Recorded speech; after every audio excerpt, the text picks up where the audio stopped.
సాధారణంగా మనం ఒక విషయం గమనిస్తాం. కొన్ని కొన్ని ఊర్లకి ప్రసిద్ధి. మనకి రాజమండ్రిలో కొన్ని ఎగ్జామినేషన్స్ పాస్ అవ్వడానికి అక్కడ దగ్గరలో ఒక ఊరుంది. ఆ ఊర్లో చాలామంది విద్యార్థులు వెళ్తూ ఉంటారు. బ్యాంక్ టెస్టులు కానీ, వీటికని, వాటికని. అలాగే ఒకప్పుడు గుంటూరులో సివి ధన్ అని ఉండేది. ఆయన పేరు విశ్వనాథన్. అయితే ఆ ధన్ ధన్ అని చెప్పేసి స్కూల్ మేము చదువుకునే టైంలో ఇంటర్మీడియట్ అయిపోయిన తర్వాత పరీక్ష రాసిన వెంటనే మేమంతా వెళ్ళిపోయేవాళ్ళం ధన్ గారి కాలేజీకి, కోచింగ్కి. అందరం డాక్టర్లు అయిపోదామని. డాక్టర్ కాదు కదా, కనీసం కాంపౌండర్లో కాలైపోయాం.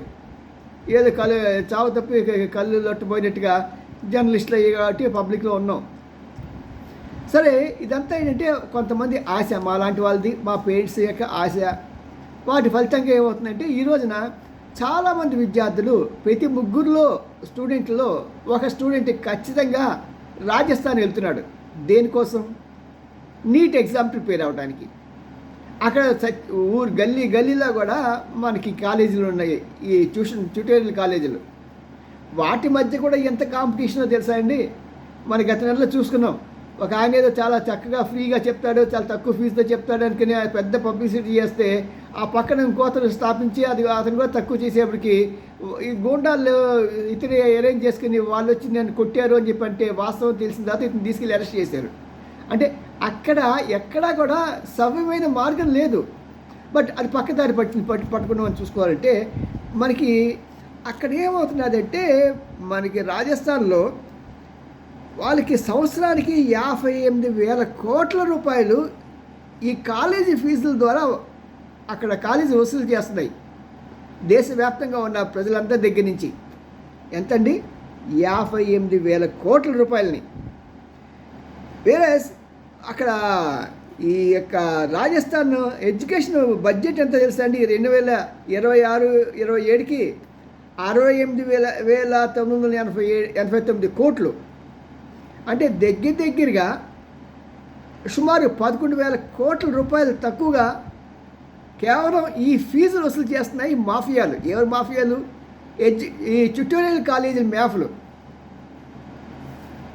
ఒక రాష్ట్ర బడ్జెట్కి దగ్గరగా ఈ యొక్క కాలేజీలు, అక్కడ ఉన్నటువంటి రాజస్థాన్లో కోటాలో ఉన్నటువంటి ఈ కాలేజీలు 58,000 కోట్ల రూపాయలు బడ్జెట్ ప్రజల దగ్గర నుంచి సొమ్ములు చేసుకుంటున్నది, వసూలు చేస్తున్నది. ఇప్పుడు కనుక మన రాజస్థాన్ బడ్జెట్గా 68,989 కోట్లు ఉన్నాయి కదా. దీంట్లో మనం జాగ్రత్తగా చూసుకున్నామంటే ప్రైమరీ ఎడ్యుకేషన్కి ఎంత ఖర్చు పెడతారంటే 21,646 కోట్లు. అది మనకు సంబంధం లేదు. ఆ తర్వాత సెకండరీ ఎడ్యుకేషన్ అంటే మనకి హై స్కూల్ దగ్గర నుంచి ఇంటర్మీడియట్ వరకు సెకండరీ ఎడ్యుకేషన్ వస్తే 19,473 కోట్లు. ఇదన్నీ కలిపి 41,119 కోట్లు. 68,989 కోట్లు ఇది తీసామనుకోండి, ఇంకా సుమారు ఒక 28 కోట్లు, 27 కోట్లు ఈ యొక్క వీటికి జరుగుతాయి, ఈ హైయర్ ఎడ్యుకేషన్. ఇక్కడ హైయర్ ఎడ్యుకేషన్ ఒక్కదానికి అంటలేదు. దాంట్లో ఏమేమి చేర్చారంటే వీళ్ళు అక్కడ కల్చరల్కి, స్పోర్ట్స్కి, ఆ తర్వాత ఇంకా 2-3 బడ్జెట్లని దీంట్లోకి తీసుకొచ్చి యాడ్ చేశారు. అలా అయితే ఖచ్చితంగా ఎంత అవుతుంది? ఒక 15 కోట్లు ఎంతో ఈ యొక్క ఎడ్యుకేషన్ వ్యవస్థలో వాళ్ళు ఖర్చు పెడతారు అసలైన దాంట్లోకి. అంతకనే ఎక్కువ పెట్టే అవకాశం లేదు. మరి ఈ వ్యవస్థే ఇలాగ చాలా తక్కువ డబ్బులు ఎడ్యుకేషన్ విధానం మీద ఖర్చు పెడుతూ ఉంటే ప్రైవేట్ కాలేజీల వాళ్ళు ఎంత పులిసిపోతున్నారో చూడండి. 58,000 కోట్లు అంటే మాటల. మరి ఈ 58,000 కోట్ల రూపాయలు వసూలు చేసిన దున్నపోతులు, పంది కొక్కులు, డబ్బు మరిగిన ఈ యొక్క ఆశాపోతులు, వీళ్ళకి తగ్గట్టుగా ఈ పేరెంట్స్, డబ్బున్న వాళ్ళ పిల్లలు, వాళ్ళ పేరెంట్స్ వచ్చి ప్రిన్సిపాల్తో మాట్లాడి, లేకపోతే కరెస్పాండెంట్తో మాట్లాడి, నాకు ఎలాగైనా సరే మా అమ్మాయి, మా అబ్బాయి ఖచ్చితంగా డాక్టర్ కావాలి, నేను నీ ఎంత ఇస్తే నువ్వు నాకు సీట్ ఇప్పిస్తావు గ్యారెంటీగా అంటే, ఇక్కడ వీళ్ళు కోచింగ్ కాలేజీలు ఏం చేస్తాయంటే ఈ పెద్ద పెద్ద మెడికల్ కాలేజీలో ప్రొఫెసర్స్ ఉంటారు కదా, సీనియర్ ప్రొఫెసర్స్, వాళ్ళని పిలిపించుకొని వీళ్ళ దగ్గర పాఠాలు చెప్పిస్తారు, గంటకి ఇంతని అంతని. ఎందుకంటే రేపొద్దున వాళ్ళు ఉపయోగపడతారు వీళ్ళకి. ఎలాగా పేపర్లు ప్రిపేర్ చేయడానికి వీళ్ళకి అవకాశం ఇచ్చారనుకోండి, ఇస్తే వీళ్ళు ఆ చుట్టేళ్ళ కాలేజీ వాళ్ళు చెప్పేస్తారన్నమాట, ఇదిగో ఫలానా ఫలానా ఫలానా పేపర్ నేను సెట్ చేశాను, ఈ క్వశ్చన్స్ ఆన్సర్స్ అని. మరి ఇలా క్వశ్చన్స్ ఆన్సర్స్ అన్నీ ముందే ఇచ్చేయటం మూలంగా అతనికి ఒక 1,00,000 10,00,000 ఇచ్చేస్తారు. ఇచ్చిన తర్వాత ఈ యొక్క పేరెంట్ దగ్గర ఒక 20-30 లక్షలు తీసుకుంటాడు, కోట్లు వాళ్ళు ఇవ్వడానికి రెడీ అయ్యే పేరెంట్స్. ఎందుకంటే వాడు ఆల్రెడీ బిజినెస్ మ్యాన్ అయి ఉంటాడు, ఉద్యోగ సాధనగా అవడానికి అవకాశం ఉండదు. ఆ 20-30 లక్షల కోట్లు ఎలా సంపాదించాలి అనేది ఆలోచించి వాడు కొంతమంది గ్రూప్ని ఏర్పాటు చేస్తాడు. నేను మీ పిల్లలకి పాస్ చేయిస్తాను, నేను పేపర్ ఇస్తాను, ఒక్కొక్కరు ₹1,00,00,000 ఒక పేపర్ అంటాడు. సో దానికి ఎగబడి పిల్లలు ఉంటారు. వాడు 20 కోట్లు 30 కోట్లు ఖర్చు పెడితే 50 కోట్లు సంపాదిస్తాడు. దాంట్లో కూడా మళ్ళీ వాడి పిల్లకో అది ఫ్రీగా సీట్ వచ్చేసినట్టు లెక్క. ఇలాగా ఈ వ్యవస్థ మొత్తం కూడా లంచగొంటలకి, తప్పుడు మార్గంలో వెళ్ళే వాళ్ళకి ఒక స్థానువుగా అయిపోయింది. రాజస్థాన్ కోట అంటేనే అది ఒక పాపిస్ట్ నిలయగా మారిపోయింది. ప్రతి 3 స్టూడెంట్లో ఒక స్టూడెంట్, లేకపోతే ఈ యొక్క పాస్ అయిన స్టూడెంట్లో ప్రతి 3లో ఒకడు ఖచ్చితంగా కోటా నుంచే వస్తున్నాడు.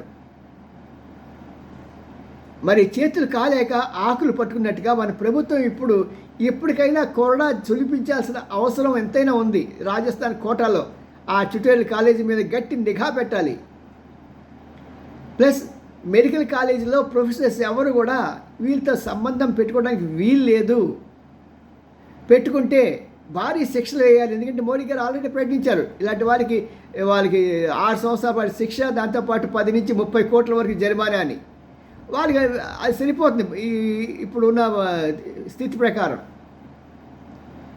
మరి ఇంకా వ్యవస్థను ప్రక్షాళన చేయడానికి ఇంకేం మార్గాలు ఉన్నాయో జాగ్రత్తగా ప్రభుత్వం ఆలోచించి ఈ యొక్క ఏకఛత్రాధిపత్యం వహిస్తున్నటువంటి ఈ కాలేజీలు అన్నీ కూడా ఎలాగ విచ్ఛిన్నం చేయాలి, వాళ్ళు సక్రమైన మార్గంలో పెట్టాలి అనేది ప్రభుత్వం ఒక ప్రణాళిక రచించాలని ప్రజలంతా కోరుకుంటున్నారు.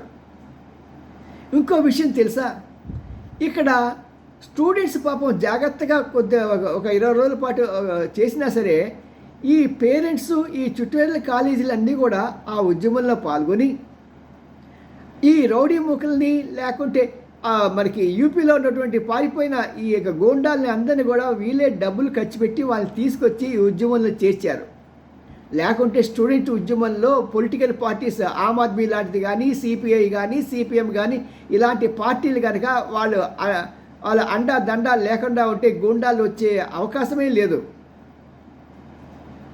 మరి ఇలాంటి భయంకరమైన పరిస్థితికి వాళ్ళు దిగజారుతున్నారు. కాలేజీ వాళ్ళు చేరుతున్నారు, పేరెంట్స్ దిగజారుతున్నారు. ఫలితం ఏమైంది? ఇండియా పరువు ప్రతిష్టలు పోయేటట్టుగా ఈవెన్ ప్రపంచవ్యాప్తంగా మనం ఎంతో డెవలప్ అవుతున్న స్టేజ్లో ఒక వారం రోజుల పాటు మనం వెనకబడిపోయాం. మన నిర్ణయాలకు కానీ, మన ప్రగతి కానీ, ఢిల్లీలో కనీసం. మరి అమెరికా పత్రికలో అవకాశం దొరికింది కదా అని చెప్పి మన భారతదేశానికి వచ్చి వారి ఇష్టం వచ్చినట్టు వాళ్ళ కథనాలు రాస్తూ వడ్డిస్తున్నారు. మరి ఇలాంటి పరిస్థితిలో మన ప్రభుత్వం కఠినమైన చర్యలు తీసుకొని ఈ యొక్క నీట్ ఎగ్జామ్ ఇంకెప్పుడు కూడా లీక్ కాకుండా ఐఐటి ఎంత చక్కగా వాళ్ళ ఎగ్జామ్స్ కండక్ట్ చేస్తున్నారండి. వాళ్ళు ఫాలో అయ్యే రీతిలో మనం ఫాలో అయితే సరిపోతుంది కదా. దీనికి it is not a rocket science. जो IIT एग्जाम्स जो लोग कैसे कर रहे हैं ऐसे करने चाहिए. क्यों चिंतित करते हैं? कोई पेटेंट नहीं है ना. जो ఈ ఎగ్జామ్ మేము నిర్వహించే విధంగా మీరు నిర్వహించడానికి వీలు లేదు, మా పేటెంట్ అని ఐఐటి వాళ్ళు ఎక్కడ చెప్పలేదు కదా. మరి ఈ సమయంలో నేను ఒకటే కోరుతున్నాను, ఈ రాజస్థాన్లో ఎన్ని వేలు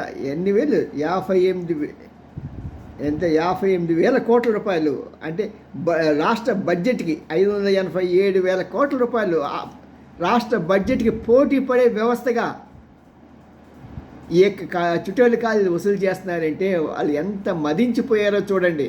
దేన్నైనా కొనగలరు, దేన్నైనా చేయగలరు. ఆఖరికి దేశాన్ని విచ్ఛిన్నం చేయడానికి కూడా వాళ్ళు వెనకాడరు వాళ్ళ స్వార్థం కోసం. This is the right time to break their monopoly Modi గారు. ఇది కాకపోతే మాత్రం మనం చాలా కోల్పోతాం. సియో మీ ఎన్ రామ్జీ. నాతో ఏకీభవిస్తే మీ కామెంట్స్ ఖచ్చితంగా రాయండి. బాయ్. లైక్ చేయండి. బాగుంది కదా, షేర్ చేస్తే ఇంకా బాగుంటుంది. మీరు లైక్ చేస్తే మాకేంటంటే కొద్దిగా ధైర్యం వస్తుంది, మేము చెప్పే టాపిక్ మంచిదేని. రైట్.